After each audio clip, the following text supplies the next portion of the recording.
अस्सलाम वालेकुम। आज हम क्लास 9 फ़िज़िक्स का चैप्टर 3 पढ़ रहे हैं, breaking and skidding.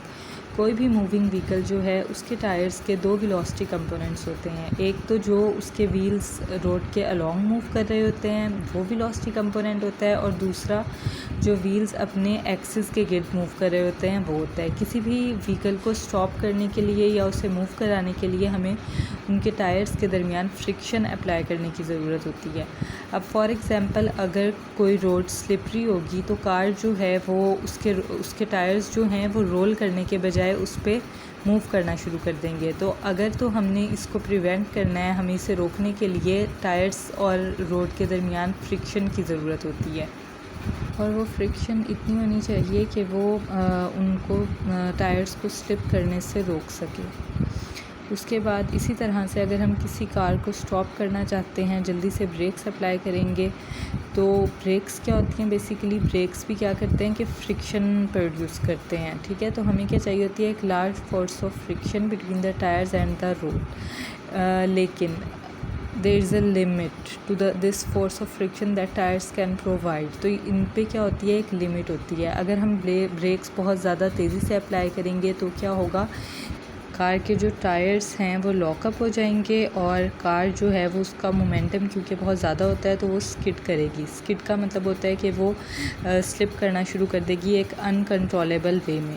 It will lose its direction control that में रिज़ल्ट इन एन एक्सीडेंट। तो इस वजह से क्या हो सकता है, एक्सीडेंट भी हो सकता है। अगर हम इन स्किडिंग के चांस को रिड्यूस करना चाहते हैं तो हमें जो ब्रेक्स हैं वो लाइटली अप्लाई करनी चाहिए, यानी हम स्लाइट ब्रेक्स अप्लाई करेंगे, स्पेशली एट हाई स्पीड्स। इसके अलावा ये भी अनसेफ़ है कि ऐसी कार ड्राइव की जाए जिसके टायर्स जो हैं वो वॉर्न आउट हुए हुए हों। उसके बाद advantages and disadvantages of friction.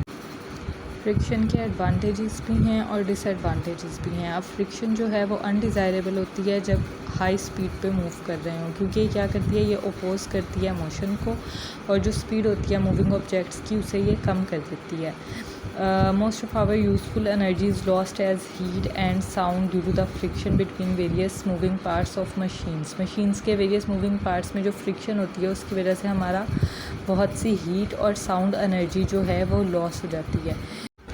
जबकि फ्रिक्शन जो है वो डिज़ायरेबल भी है इन मैनी केसेस। अगर हमने लिखना है तो फिर हमें क्या चाहिए, फ्रिक्शन चाहिए। अगर फ्रिक्शन नहीं होगी तो हम कॉपी पे राइट भी नहीं कर सकते। फिर friction enables us to walk on the ground, we can not run on a slippery ground.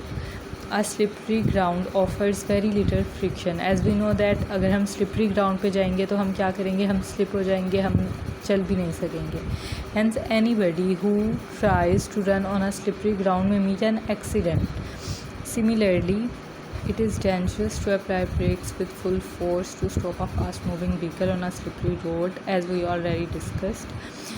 Birds could not fly if there is no air resistance. The reaction of pushed air enables the birds to fly. Thus, in many situations, we need friction, while in other situations, we need to reduce it as much as possible. यहाँ पे methods of reducing friction, हम friction को किस किस तरह से reduce कर सकते हैं। Making the sliding surfaces smooth, हम स्लाइडिंग सरफेसेस को स्मूथ बना सकते हैं। Making the fast moving objects a streamline shape such as cars, aeroplanes. This causes the smooth flow of air and thus minimizes air resistance at high speeds. हम sliding surfaces को lubricate कर सकते हैं। Lubricate means कि हम कोई भी oily चीज़ apply कर सकते हैं जो फ्रिक्शन को रिड्यूस करे। यूजिंग बॉल बेयरिंग्स और रोलर बेयरिंग्स, यानी हम बॉल बेयरिंग्स या रोलर बेयरिंग्स यूज़ करें, because the rolling friction is lesser than the sliding friction. जो रोलिंग फ्रिक्शन है वो कम होता है बनिस्बत स्लाइडिंग फ्रिक्शन के। Hope this video is helpful for you, और चैनल को लाइक एंड सब्सक्राइब करना मत भूलिएगा। Thank you.